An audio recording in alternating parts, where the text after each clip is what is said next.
Journey.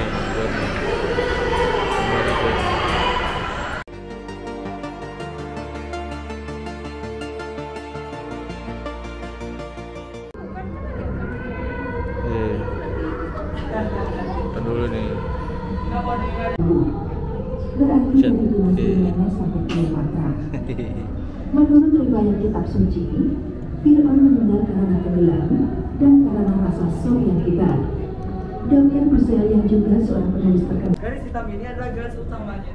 Garis utama kalau bisa zaman sekarang tuh sebutannya garis jalan rayanya lah gitu.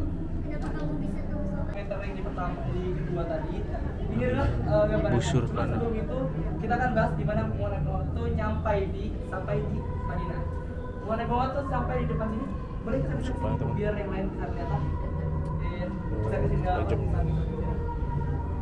Nabi Muhammad itu ingin bersikap adil, akhirnya menyuruh untanya yang dia tunggangi untuk mencari tempat peristirahatan begitu. Jadi di mana unta itu beristirahat, di situ juga Nabi Muhammad ingin beristirahat.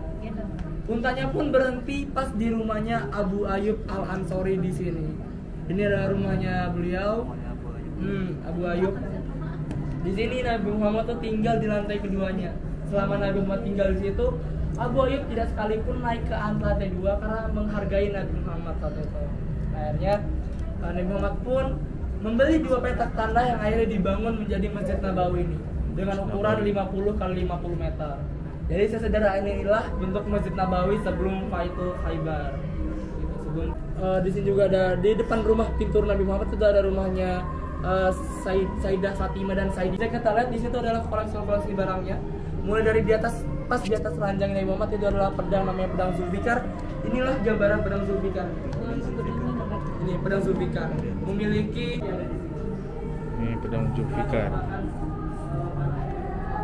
Pertama ya, namanya beliau. Terus juga dekat pintu masuk itu adalah tongkatnya Nabi Muhammad yang ada di belakang. Ada Al-Batar. Ini Al-Batar teman.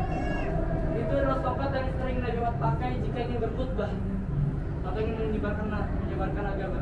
Itu alasannya kenapa. Di situ juga Aisyah bukannya pergi dari rumah itu, Aisyah masih tetap tidur di situ karena tidak ingin jauh-jauh dari Nabi Muhammad. Akhirnya Aisyah merelakan tempat itu dan ditempatkan Umar saat itu. Nah, karena Umar itu adalah orang lain sebagai kita menjaga aurat, jadi Aisyah itu menutup hijab seperti itu. Padahal Umar itu udah meninggal tapi Aisyah masih menjaga.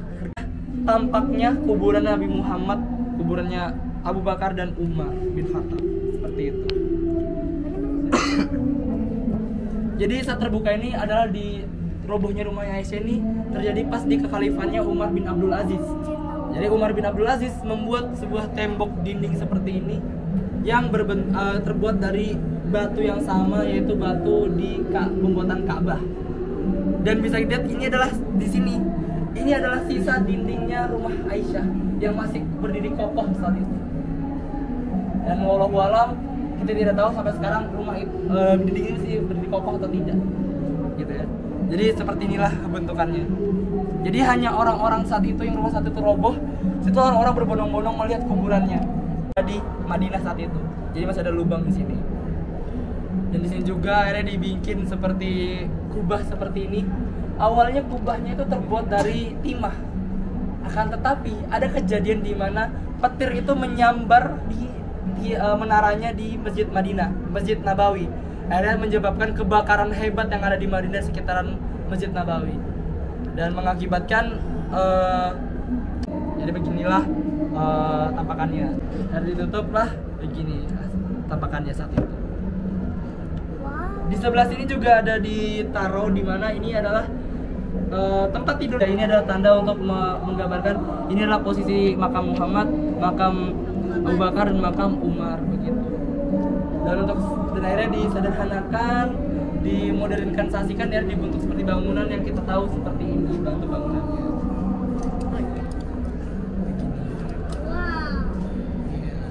Karena sejarahnya tadi ada ininya, ada kubahnya, dibangun lagi kubah yang berwarna hijau yang disebut sebagai Green Dome dengan tampakan yang seperti ini. Ini tampakannya Green Dome. Jadi kalau insya Allah kalau kita semua naik haji dan kita ke Madinah, inilah hal pertama kali bakal kita lihat saat kita nyampe di. Ali, seperti itu.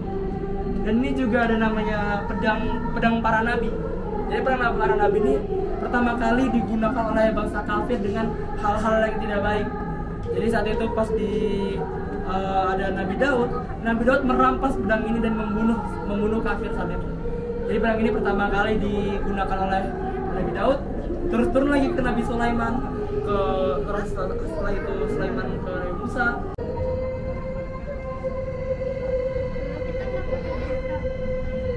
Sorban.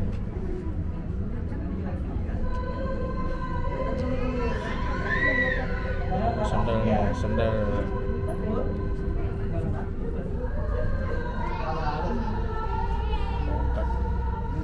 ya.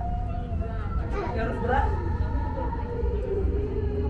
Tongkat Nabi. Gitu. Nabi Muhammad. Gitu.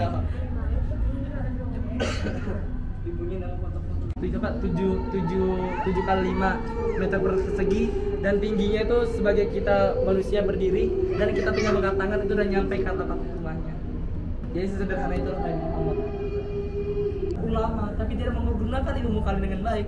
Kalian tidak jauh beda seperti iblis. Dan jika kalian adalah manusia yang tidak pernah merasa puas akan hal apapun, kalian tidak jauh beda seperti binatang. Itulah kira-kira kata-kata yang ada di tongkatnya Nabi Musa. Kalau kita membahas Nabi Musa, yaitu saat ada Mumi apa ini? Di muminya mas. Mumi. Itu mayat. Baik, sebelumnya mohon perhatiannya makam biar saya Fir'aun. jelaskan dulu ada di sini. Jadi yang ada di sini itu adalah replika yang ada di namanya itu di Museum Kairo. Yang ada di sini adalah Museum Kairo dan tadi sangat terkenal di bangsa Mesir, yaitu adalah Yuyu dan Juya. Yuyu dan Juya ini memiliki anak yang besar lagi, cuman kita lebih perkecil agar muat di tempat ini. Karena kalau besar-besar tidak muat sama sekali. Gitu ya, beginilah penampakannya. Dan di sebelah kirinya itu adalah Gucci. Gucci yang dimana di saat itu adalah di zaman-zaman itu semua Gucci itu terbuat dari tanah liat. Tapi di zaman Yuyu dan Juya itu membuat yang baru, yaitu adalah Gucci ini terbuat dari silika, yaitu bahan pembuatan kaca. Jadi disederhanakan sampai sekarang itu menjadi Gucci kaca yang kita kenal saat ini. Dan juga di sebelahnya Gucci itu adalah sendalnya Fir'aun. Jadi semua Fir'aun yang ada di Mesir itu mereka selalu menggunakan sendal yang terbuat dari emas asli. Dan dia setiap harinya atau dia Itu bukan Fir'aun itu? Sendal itu akan dibuang bukan dan Fir'aun dia akan berarti, dibuat baru lagi. Juya. Buang lagi. Seperti itu. Inilah yang menggambarkan perbedaan Nabi Muhammad dan Fir'aun. Dimana kesederhanaan Nabi Muhammad seperti itu saat dia bergaul tidak membawa masalah apapun. Ini apa ini? Akan tetapi Fir'aun dengan Berarti kekayaannya Fir'aun. tidak pernah membawa kekayaannya, tapi membawakan berarti hitam Fir'aun. Dan yang ada di sebelah sini, Pak bisa agak bisa lagi, tidak pernah mengalami karat sama sekali. Para ilmuwan sejarawan itu ingin mencari tahu kenapa bisa ada tabut perjanjian ini, tabut perjanjian. Ini dibawa oleh Nabi Harun dan Nabi Musa saat itu karena ingin meminta izin kepada Fir'aun, itikat baiknya kepada Fir'aun untuk menyebarkan agama di Mesir. Tapi Fir'aun saat itu dengan sombongannya, dengan menganggap diri adalah Tuhan, menolak semua yang ada di situ. Itu ada emas-emasan, makanan, tongkat. Coba liatin. Dan segala macam dari situ. Sama Fir'aun. Tutupnya nih. Musa dan Harun adalah musuh. Ini bentuknya. Patung. Dan seperti yang selalu dijalankan oleh turun-temurun, setiap Cleopatra dan yang Fir'aun itu selalu Ini siapa ini? kain bentukan muminya seperti yang ada di sini. Namanya begitu. Benar. Tangannya itu terangkat sebelah karena bangsa Mesir, kepercayaan kerajaan Mesir, ini adalah dewa kematian, itu adalah dewa Anubis. Benar. Sedikit dewa Anubis.